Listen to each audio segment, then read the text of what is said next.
The audience was spellbound, each song a perfect piece. Together we sat in the grandeur of the theater's embrace. The lights dimmed low, the curtain rose, oh, the tales they told.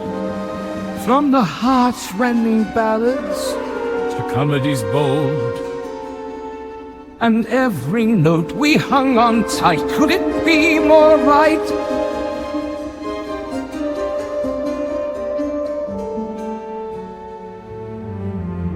So Nick and Hannah hear them chat.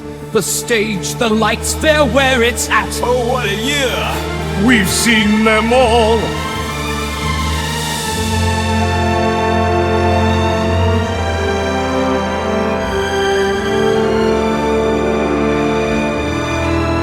Could you feel the thrill?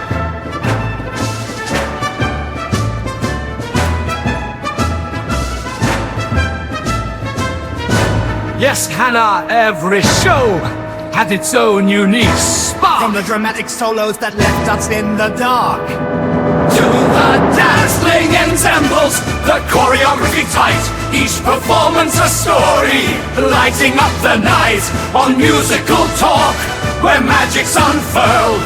They chat about the hits that dazzle the world. Musical Talk, the UK independent musical theatre podcast. Hello, welcome to Musical Talk. My name is Nick Hudson. I am once again sitting with Hannah. Hello, Hannah. Hello, Nick. How are you? I'm very well, thank you. How are you? I'm very good. Same intro as always. How are you? How are you? We are going to be kind of getting in our little time machine today and discussing shows that we've seen in the last year or so. Because we're old and that's all we can remember. I can't go any further than a year I've slept. Yes. My memory doesn't stretch back that far. We have seen, I guess, rather a lot of shows between the two of us. I want to focus more on what you've seen. Okay. Because... Musical specific or... Musicals, because we are a musical theatre podcast. Yeah, but you can okay. touch on various other things. Okay. And see what... you can say about them and how, should they be a musical?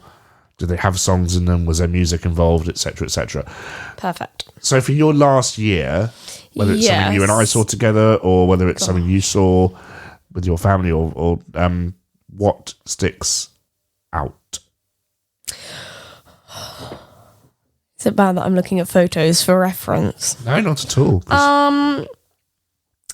Well, I'm going to start with the first one that we saw together, which was touched on almost a year ago. Yes. Which is unbelievable. Next weekend, it will be a year. And that was Matilda. Yeah. Matilda. A show you hadn't seen before. I hadn't seen and I knew nothing about it. Well, the reason I wanted to take you to it is because you work in education for early years, don't you? So I thought it'd be a kind of an interesting... It's a show that I had always wanted to see ever since it first came out. 10 years ago. I wanted, so that means a decade I was wanting to see this show. And finally happened. Because for me, when it came on tour, it was things like, I wasn't around, or getting to London, it was just so expensive. And because nobody else had wanted to come and see it with me, it was very much like, I've got to do it on my own. Like, do I, don't I? And so it wasn't one that was like really high on my list. Just in the background going one day. I knew that I always wanted to do. I was like, one day. So when you said about it, I was like, oh my gosh, yes, please. I knew like two of the songs. And other than that, I know the story of Matilda and seen the film. But it's actually the stage production, I knew nothing. And what do you what do you remember about it? It was incredible. Yeah. I've never been so blown away by a piece. It just had everything. It had stunts, misdirection, incredible songs, incredible cast, unbelievable. And it's amazing that it's just, various lockdowns aside, it has just run for 10 years. It's mad. And it's now as an icon of the West End. I love it. I absolutely love it. And it's things that I remember like going in and sitting down next to you and we were picking out all the words. Yeah. It's a fun game to play before the show starts. But it's... And also it links in with the theme of the details. show of reading. Mm-hmm. You know, the minute you sit down, you start reading stuff. And fans of the podcast will know I'm a massive fan of Matilda and have been for a very long time. It's a show that means lots to me. And... just always a joy to see it, and I kind of want to go again now. Yes, please. Yes, please, because ever since we've seen it, I'm like, I really want to go. Like, I'm trying to think of an excuse to go and see it again. Yeah. So I know that my mum, it's not one on her radar at all. Even when the tickets, I've seen them on Today Tix, and they've been really cheap. Or we've been in London, and I've said, look, do you want to get last minute tickets for this? And she's like, no. It just is not one that interests her, which is fine, absolutely fine with that. But I've just been kind of trying to find any excuse. I need no excuse. Okay, can we go back, please? Yes. Wonderful, wonderful show, and it's kind of testament to Matthew Watchers, what a wonderful director he is, to be able to take that material and just breathe so much more into it. And the details are astonishing in that show. Oh, unbelievable. What was it that first drew you to it to be such like a massive part of your musical world? Well, I saw it in Stratford upon Avon 10 or more years ago, and I remember it was a little show that could. Yeah. You know, it was this little family Christmas show that was meant to run 2 months at the little Courtyard Theatre in Stratford, and it just blew people away. It was never written to be a great big commercial success. It's a show now that many companies have tried to mimic and failed, including the RSC themselves when they did The Boy in the Dress musical, with musical lyrics by Robbie Williams, that very famous musical theatre composer, yes. And it's just so charming and moving and funny, and I am of that age where I'm a Roald Dahl fan, and any musical by Roald Dahl, which I'm sure we'll talk about, oh yeah, we'll get there, is always a great event. And I'm glad that they're happening, and they are only now happening because of Matilda. Yeah. That's when the Roald Dahl estate stood up and went, whoa, okay, hang on, this is a thing. People like it? Yeah, people... it's still popular? This works, and this summer we've got The Enormous Crocodile, the musical, opening at the Regent's Park Theatre, also produced by the Roald Dahl Story Company. So they are their own producing house now. And I also think as well, obviously this year, we got the Matilda musical, the film. We did, yes. Which I'm not a huge fan of readaptations. And if they're there, I don't tend to watch it. Like, I love Everybody's Talking About Jamie. Haven't seen the made-for-TV one. But we sat... You love Beauty and the Beast, and you haven't seen the I haven't seen the live-action remake. I haven't seen The Little Mermaid. I've seen Aladdin? Jungle Book. I haven't seen very few of the live-action remakes I've seen. But... we sat together and we watched the Matilda one, and I loved it. I absolutely loved it. Because I think it's so true to it, and it still keeps that charm. Well, once again, it helps. It's Matthew Watchers directing it. And you think, what else can this man do with this material? I mean, it's just incredible that he's not only offered one amazing version of it, but then to take the same material and do another amazing version of it, with even more details and amazing performances. It's just incredible. And made during lockdown as well. You look at that film and you think... No. Yeah. Wow. All the masks they had to wear and the distancing and things. It's absolutely incredible achievement. Very difficult, I would think. I was going to say, you look at the school song, the amount of people involved in that number. All revolting children at the end. Yeah. It just gets even bigger. And there's a detail I love, which is the giraffe at the end of the film... in the windows of the school, which is a reference to the giraffe in A Pelly and Me, where a giraffe, a boy, and a pelican do a window cleaning business for schools. So cute. And it's little things like that. And there's a caravan as well for Danny the Champion of the World. And there is the Big Friendly School. Yes. Is the name. So it's just lovely. So many lovely things like nods. that only can work in film because you can zoom in on the real details. I love bits like that. Yeah. We should talk about our trip to Orlando, though, because that is theatre in a different form. And there's a... Nick Hudson trying to get theme parks in wherever he can. Only because I think... I'm going to shoehorn it into this musical theatre podcast. Only because, Disney World is a great big musical, isn't it, really, if you think about it? Yeah, true. Yeah. True.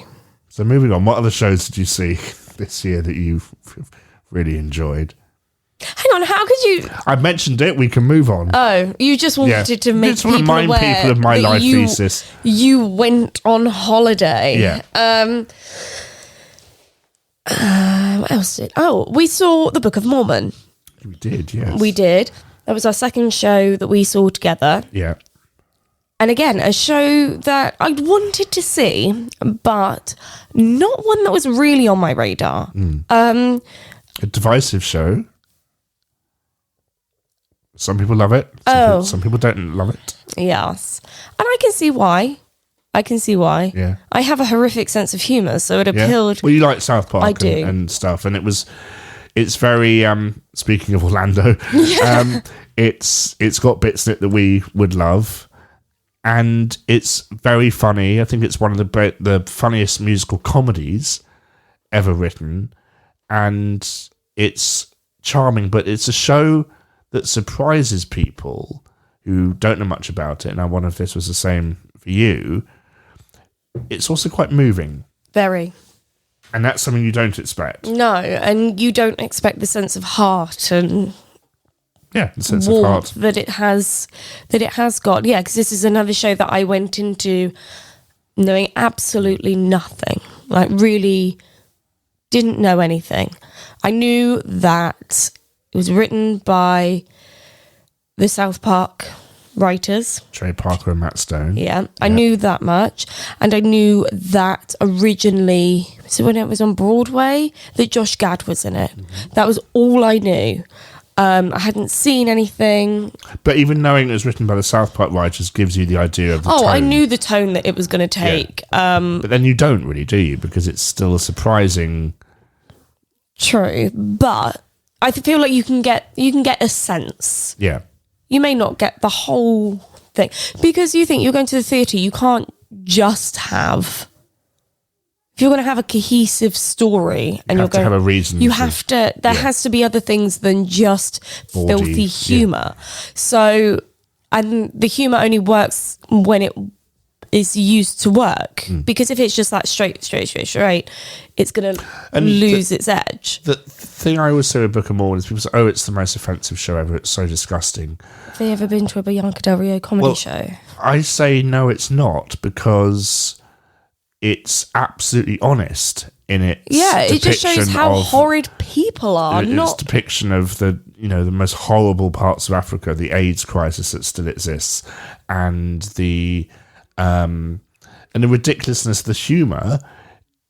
They're not jokes at all. No, it's true. All the Mormon stuff is what they believe. Which is also, I found it mad that I actually came out of that show having learnt something. Yeah, exactly. But Which I didn't they say, expect. oh, it's so ridiculous that it's so funny. They believe that everyone has their own planet when they die and stuff, and it's Easter here at the moment, where we are celebrating a man who rises from the dead, having been crucified, and returns to the world to save people from their sins. Which, whatever whether you believe it or not, is still a bit ridiculous. I'm in it for the chocolate eggs. Exactly. So it satirises the whole idea of religion as a whole. No, I really enjoyed that show. I really did. I'm very glad that I went to see it, and I'm very glad that it's one that you were like, hey, let's go and see this one. Because if I was walking down the road over at the West End, probably one Just I'd the one road. Just the one road, or one of the many avenues. Yeah. Say that every theatre was lined up next to each other, all the shows. It's probably one I'd walk past. I'd be like, okay, like I know I want to see it, but I'm going to go to... Even though it had a multi-million-pound marketing campaign.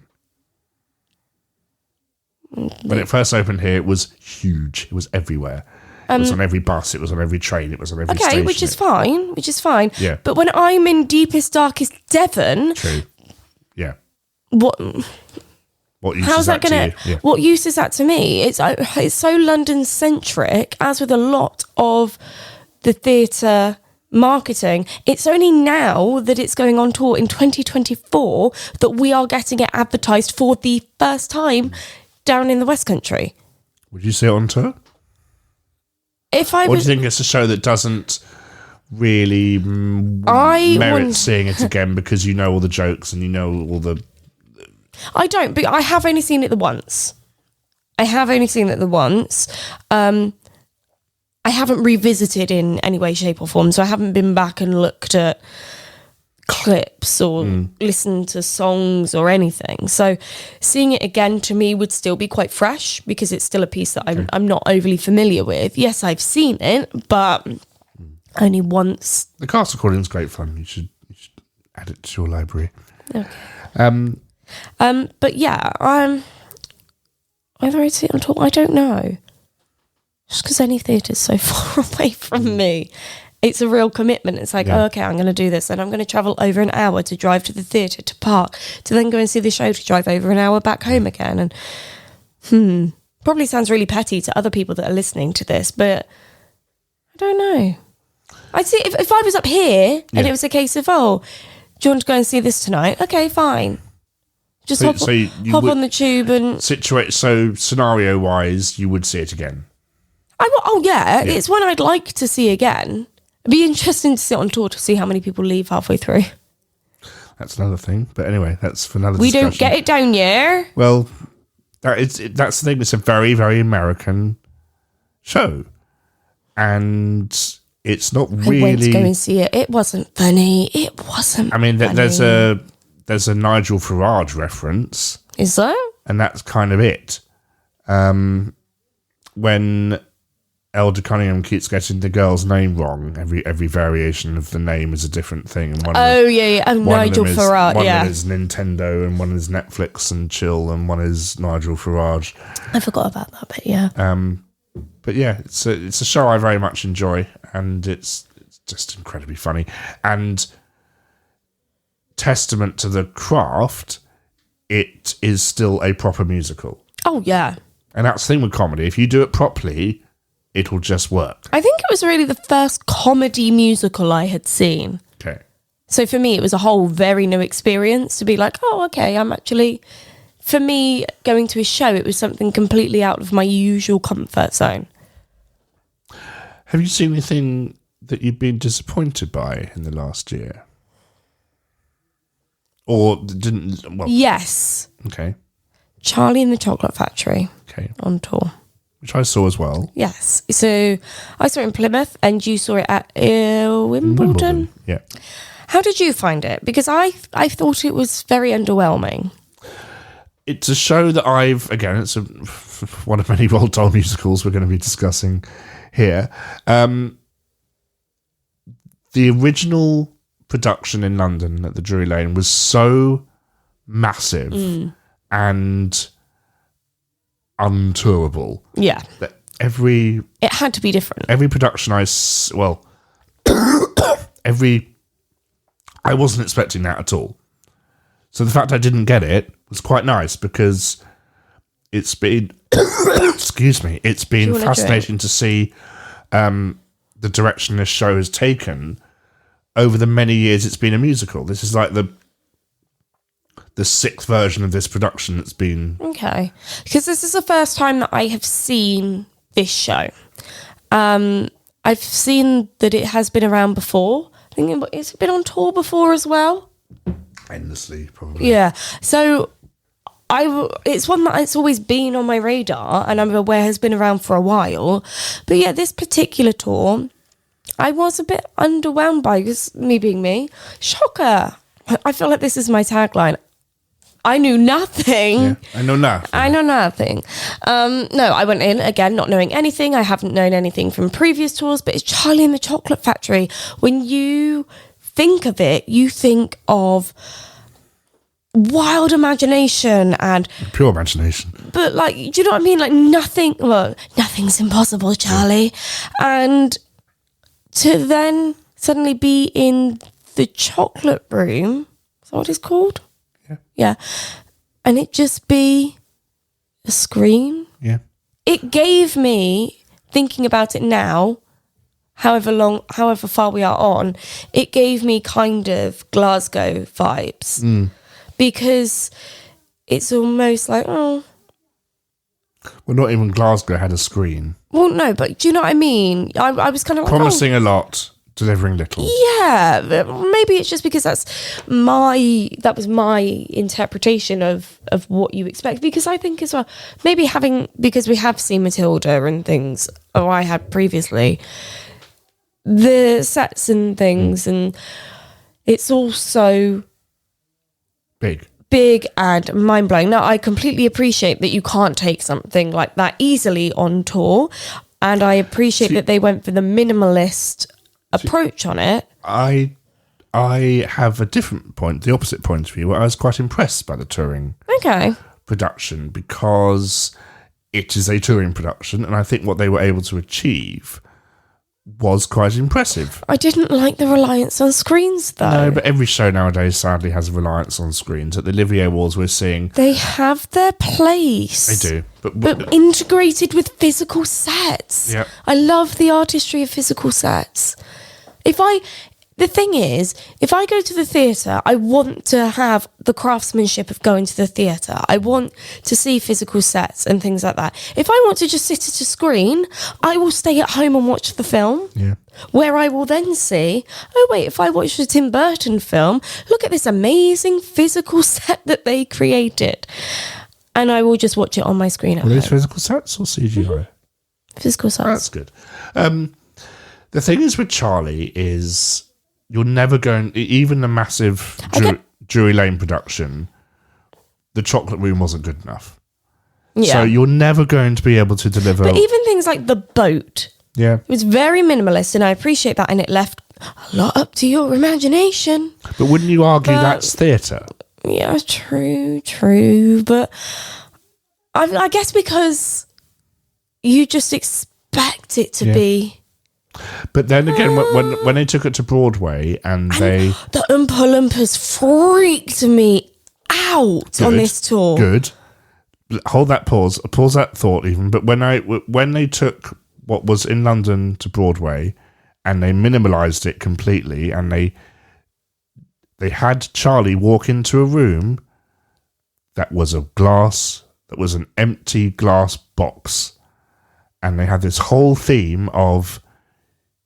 Yes, there's nothing here, but imagine what you can create. And that was their excuse. It's lazy. For taking this production and minimalising it down.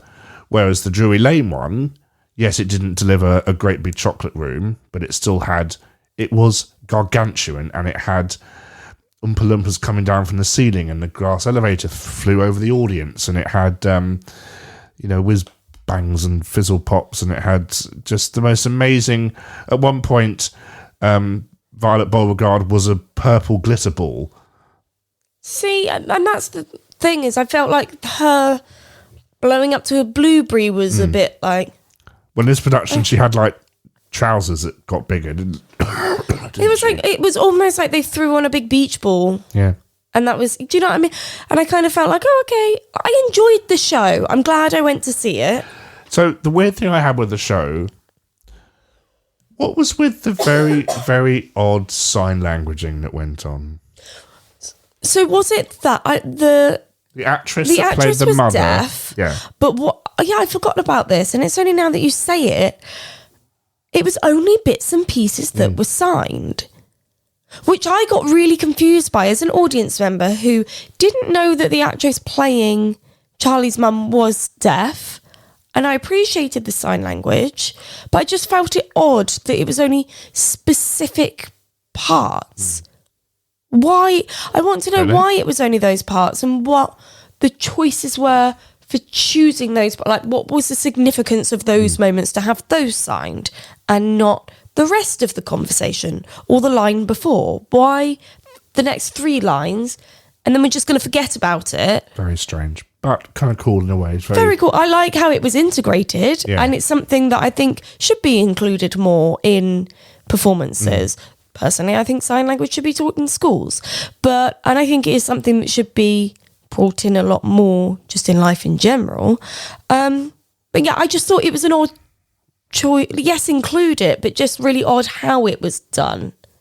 I guess the negative of the production is I can't really remember very much about it. I can't. It was only then when you've said that I was like, oh yeah, that happened.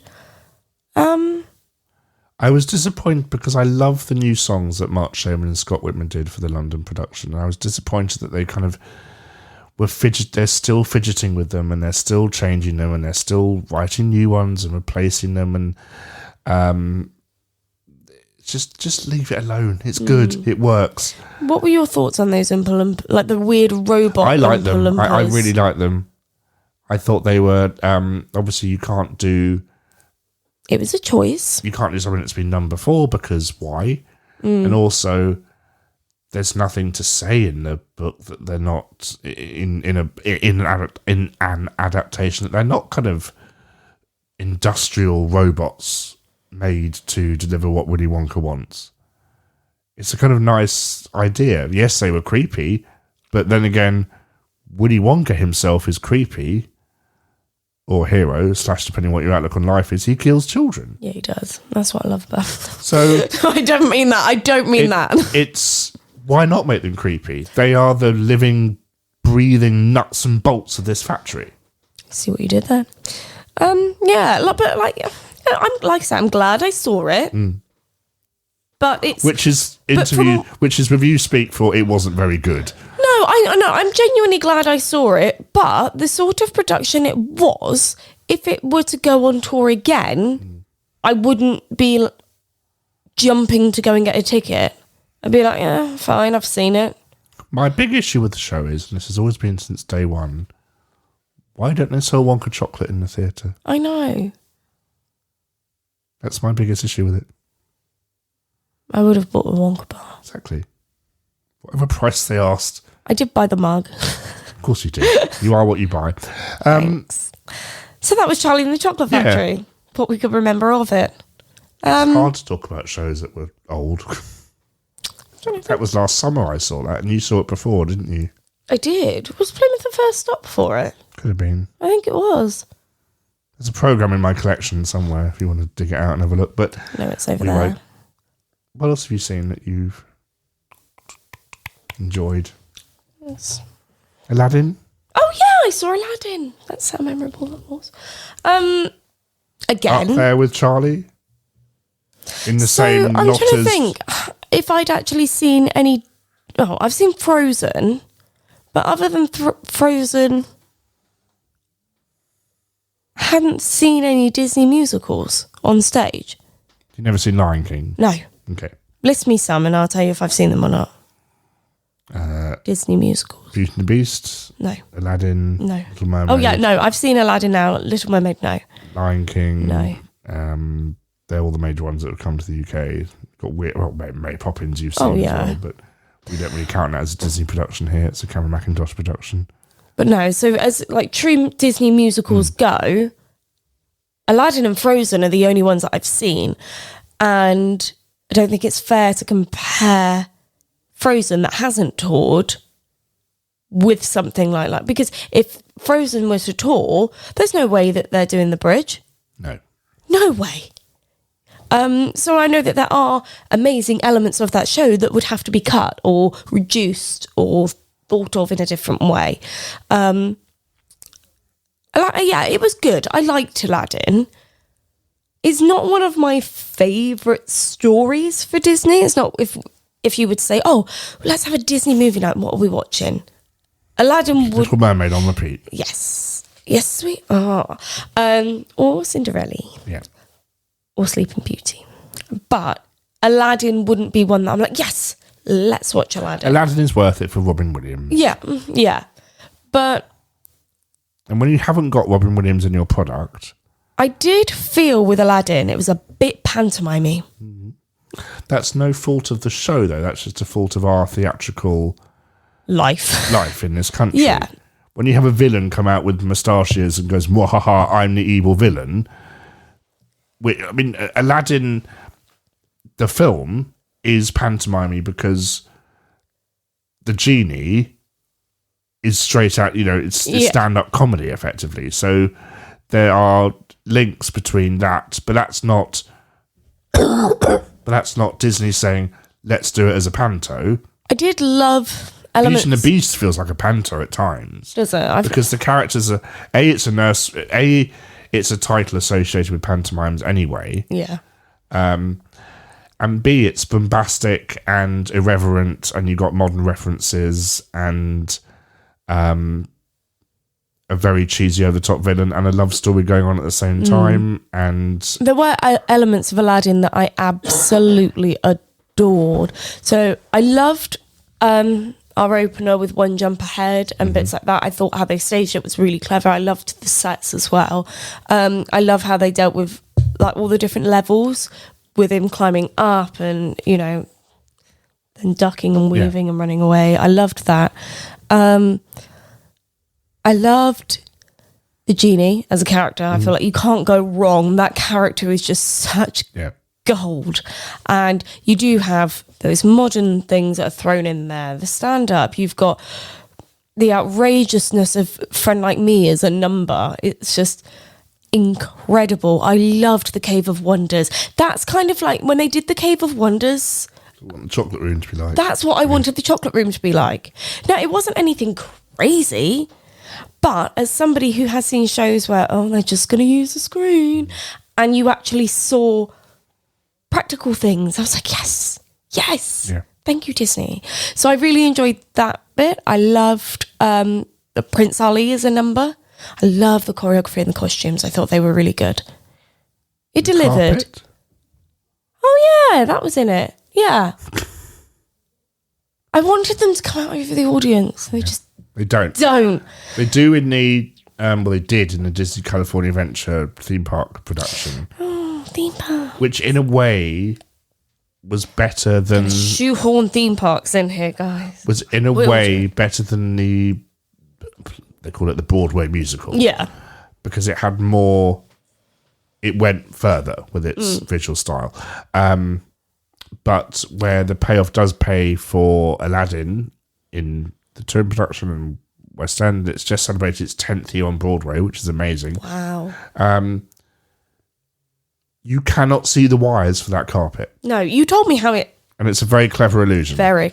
So you've got a payoff. Yeah. Or do you have a great big contraption flying over the audience where it's very obvious? Or do you do do it you have- subtly and make it effective? Yeah, I know. I get it. It's a choice. What I found cheesy, and it's been a very long time since I've seen it, were the people kind of gliding around on stage with like the Taj Mahal on their heads. And yes. Yeah. that was a bit kind of Cirque du Soleil. Oh, that's still there. Yeah. That's still there. No, I enjoyed Aladdin. I enjoyed it a lot more than I thought I would, because the film, I think, is okay. But and I thought like, I'll come out feeling the same thing, like, yeah, it was okay. But I did really enjoy it. I came out thinking like, oh, that was good. Good. That was good. Yeah. Just goes to show that Disney magic in theatre is definitely still a thing. I still say no one knows theatre better than Disney. Mm-hmm. They are still the masters at it. They know every emotional point. They know what to do, and there's a lot more Disney coming, which is exciting. And I know I've just taken the mick out of you about shoehorning in those theme parks, but it's true. You walk around Magic Kingdom, you walk around Fantasyland. It's just theatre. Yeah. Plain and true. Yeah. Look at a parade. If I must. I love a parade. I know you do. But yeah, it's in their blood. It's what's built their company. Yeah, it's pure storytelling. I love it. And profit. We won't talk about the witches because you can go back and listen to that full episode where we delve into that in great detail. I liked that. I'm sad that it's not We don't know. It Stay. might do. You know. Please come back, witches. Yeah. Please. Excuse me. I still have a cough, listeners, so bear with me. You still with us? Yeah. Need to cough anymore? Anything else? What did I see? Have you seen anything else that you were like, wow? I see everything and I'm like, wow, because it's a true blessing to be able to be in London and just be able to go and see a show Jealous. in the evening if you want. Jealous. And it's like when we went to see Priscilla the Party, we just kind of were really impressed at how easy it was to get home and get around. But speaking of Priscilla the Party, I think of Mamma Mia the Party. And I want to hear your thoughts on Mamma Mia, because that's a show we haven't really mentioned on the podcast, and it's 25 years it's been playing. Gosh. Yeah, when did I see that? I saw that back in the summer. Yeah. I think it was. Hang on a minute, I'll have a look. And Hannah saw it at a time when you could very easily get a deal to see it, but now I got such a good deal on those tickets. they've loaded a reality TV star into it. It's like £200 a ticket to go and see Mamma Mia. I got like But for good seats. I got 2 stall seats for 40 quid. Yeah. But now it's the winner that's of the I Dreamed the Dream, whatever it is. I didn't even watch that. No, but obviously many people did, because it's now one of the hottest tickets in town. Let's face it always has been. Yeah. It's just money making. Obviously not. If you Please. could on the day. They're the same demographic Okay. of middle-aged women Well, that want to have a good time This and year- drink some wine and watch ABBA songs be performed. this year I saw Mamma Mia the Party. Okay. This year you saw Mamma Mia. So let's compare and contrast. Okay. So I'd seen Mamma Mia before, Yep. a very long time ago. On tour or in London? No, in London. Okay. Which theatre was that at? Can you remember? 'Cause it started at the Prince Edward, You're just saying names. where MJ is now playing, and then it went to the Prince of Wales, making its way to the Princes, where Book of Mormon is now playing. I might have seen it there. Now it's at the Novello, who wasn't a prince. I might have seen it the second one. Okay.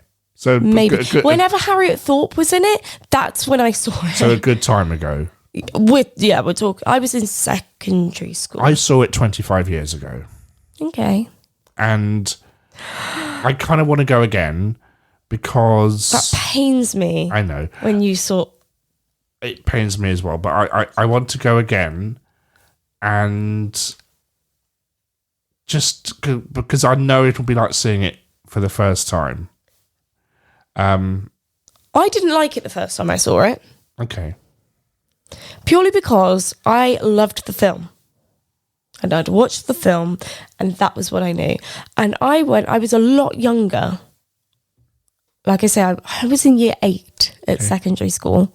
How old were you then, for those of you who won't know? I was... What are you when you go to secondary school? I was about 13 Okay. when I saw it. And maybe 12. And I just watched the film. Which came out... When did that come out? 2010? 2008? Something like that? 15 years ago, yeah. What year are we looking at? It would have come out in 2014. What? No. No, sorry, 2013. 2013. Yeah, because last year they celebrated the 10th anniversary. I don't know. 15th anniversary of the film last year. It's very late here, listeners, so I'm getting all my dates confused. Anyway, carry on. Anyways, and I didn't like it because I was like, no, it's not the film.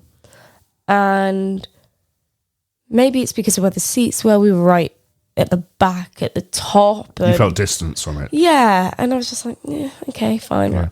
It didn't feel like the party vibe. That's another show. I know, but this was way before that. But whereas when I went to go and see it more recently, there was just a sense of atmosphere. And I was like, yes. Now, whether it's just because I was that bit older, I I mean, I've always been aware of ABBA songs. It's just a part of my lifeblood. But Anyone's lifeblood, yeah. exactly. But whether it's because I'm a bit older, whether because more recently with the second film coming out and it just kind of reinvigorated everybody's love. I feel since that second film's been out, everybody's just on an ABBA high, and I love it. But yeah, I enjoyed it a lot more the second time round. Like I said, I got 2 stall seats for 45 on the day. quid. Yeah, on the day. Like, And you went with your Mamma Mia. I did go with my mama. Yeah. I did. Who loved it. Good. She didn't quite know what to make of it, and she really enjoyed it. But I would not say it's worth £200 a ticket. No. Unless Meryl Streep's on that stage, I would pay. Or share. Yeah, I paid a darn sight more. Actually, no, I only paid 150 quid a ticket to see Cher, I think. Maybe it was 200. Either way, I paid. That was Cher money. Yeah. For actual Cher on stage. I'm not paying that to go to the West End and see Mamma Mia. Would you pay that to go to the O2 and see Mamma Mia the Party? No. No. Because you've done Priscilla the Party now. Mm-hmm. And obviously when we talked about that show, I mentioned that Mamma Mia is a bit different in the fact that you are seated for the whole performance. I like the idea of sitting. So you're not being shuffled around. Okay. And, you know, everyone gets the meal.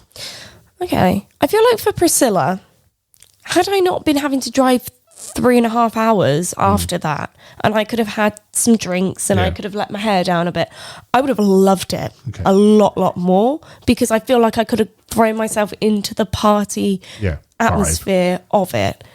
I was there in my sequins and everything, and I you know, like, but I feel that had I been able to really go for it on the party side of it and really like be like, well, I can dance and I can do all this, I'd have not cared about having to move around and things. But when you've suddenly got to drive... Yeah. Some of the audience were struggling to be moved around come the end of the performance. Yeah, and stumbling. But Mamma Mia the Party... I think you would love it. I really do. Because it's that... Mamma Mia is that rare thing where it's a brand instead of a musical now. So it's spawned 2 films. Apparently there's always a third one in the works. And Mamma Mia on stage, which is possibly one of the most successful stage musicals there's ever been. I love it because it's feel good. And then a second version of Mamma Mia on stage, using the Mamma Mia lore of the world in which the film is set, based on a musical, using the songs from that musical in a different story. It's very kind of, this is a weird, like, ABBA Mamma Mia universe that we're in. And you had kind of ABBA Voyage into that, and ABBA... I do want to see ABBA Voyage, but you won't go because you have to stand. Well, I might go. And ABBA are now a big thing again. ABBA have always been a big thing. But they're really big now. They seem, as you said, there seems to be a kind of... We've had an ABBA resurgence, definitely. And I feel like, it kind of has been since Voyage came out. The album. Yeah. And then the stage show. And the second film. ABBA's peaked again, and we're yet to see it dip. But I feel, because obviously we have had the reality show and everything, but I feel that that's not going to make me want to go and spend that much money on going to see that show. I think the hype will die down. I think it will. And I think with a cast change up eventually, I think the ticket prices will settle again. But I think I've said this before, you know, as somebody who coming to London to see a show involves hotel, travel. As it does for so many. Exactly. Yeah. But I think this is... You pick your shows wisely, don't you? You do. And you really have to think, am I going to enjoy this for £200 worth for one seat? Because if I'm going with my mum, for example, that's £400 on theatre tickets. Yeah. That's holiday money. And the expectation to be entertained for that money. I'm not being funny. Huge. The other day when I was looking at holidays, It was 4 nights in somewhere that looked like a Mamma Mia The party. life Yeah. for 400 quid, Yeah. including flights and hotel. So for that price, you can have the real Mamma Mia the Exactly, party. and you can go and do it yourself. But to actually, Get the album up on your phone and you're done. exactly, where's my dungarees?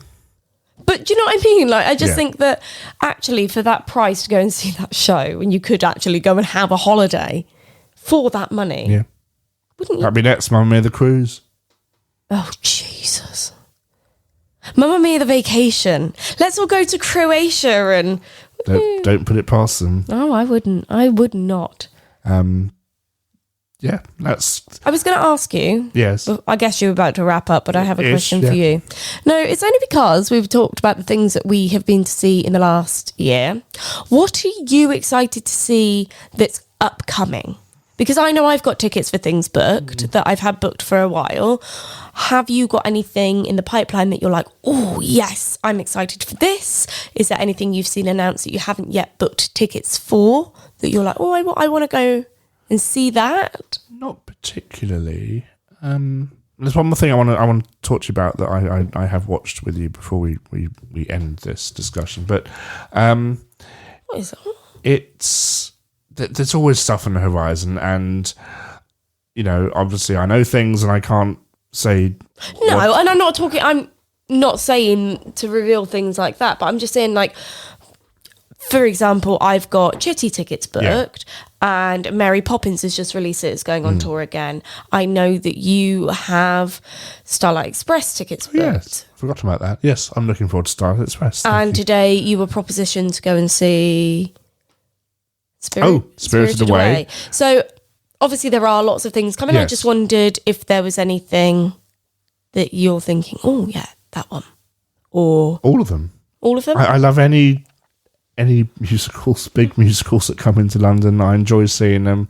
I tend not to overthink the things because if you start overthinking and researching and looking into what people are saying in the forums, and you tend to get either you know too much, or you know too much and it ruins any element of surprise, or you know too much and it ruins the whole experience. Yeah.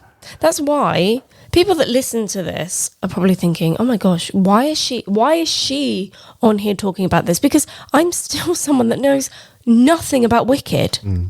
I think that should be the next thing we see together. Do you know what I mean? Like, but I'm very much in that same position that Yeah. if I haven't seen it, I don't want to know, because I want to go in without. And I think it stems from seeing Mamma Mia all those years ago, so heavily influenced by the film, that actually ruined that theatre experience for me because of my preconceptions of what I wanted it to be or what I thought it was going So to you be. need to see Wicked before the film comes out. I won't watch the film. Okay. I'm not making a beeline to go because I'm not fazed by it because I know nothing about it. Obviously, I know I've heard Defying Gravity Yeah. and Popular, That would be an but interesting. other than that, I don't know anything that would about be it. an interesting episode to revisit Wicked again and see what you think of it, because it's very good theatre. It has the greatest Act One closer of all time. Defying Gravity. Not just for the song, but for everything coming and she together. lifts up. The staging, the lighting, the Okay. everything. But that's like I say, that's why I like to go into these things not knowing anything and being able to take it on that first experience of like, oh, so this is what that is. But you're a Wizard of Oz fan as well, aren't you? Mm-hmm. You're going to see that on tour? No, it was in Plymouth this week. I didn't Okay. go. Is it something that if you were at home... And the Viv's in it as well. Yeah. I love the Vivian. Would you have gone... Would it have... No. Because I saw it. I've had Chitty tickets Yeah. booked for over a year. Okay. Because my mum was like, oh yeah, let's go. Yeah. Wizard of Oz? No. Be a Wizard And of Oz fan. Alfie booked his tickets before Christmas because they were Lynn's Christmas present. Okay. So, Listener, you're slowly being introduced to Hannah's family here. sorry, I'm just thinking, like, but I know that these tickets have been available for a long time, but it's just not one that was on my radar. Oh, fine. I watched the film like a decade and a half ago. It was the last time I watched it. Tedious film. I made Dorothy's dress when You did. I was off sick. I was like, I can't go anywhere. I've got COVID. I'll just make Dorothy's dress. I want to end this discussion with a film that I know surprised you when I showed it to you.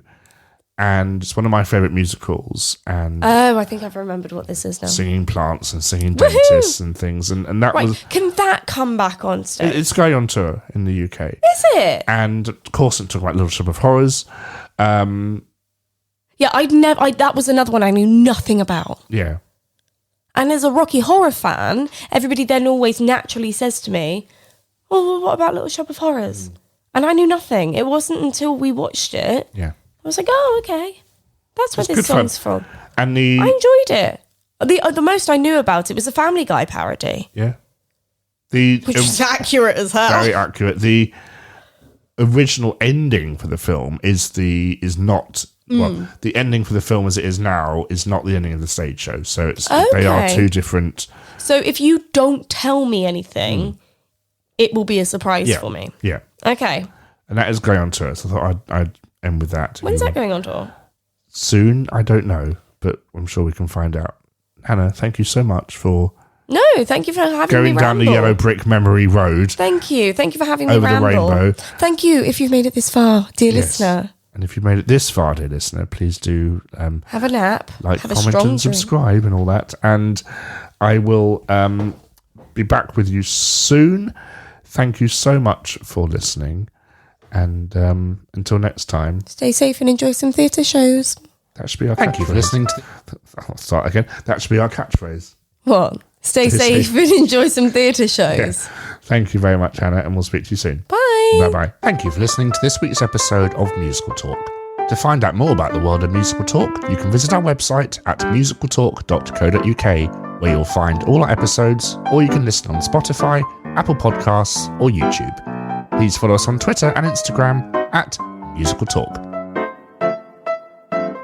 Hannah was mocking me, just let you know. Thanks for listening. See you soon. The way you turned my microphone off so I couldn't respond. Musical Talk's over for another week. Thanks for listening to Nick and Hannah speak. Another episode has taken flight. Here's to many more. This episode is copyright 2024.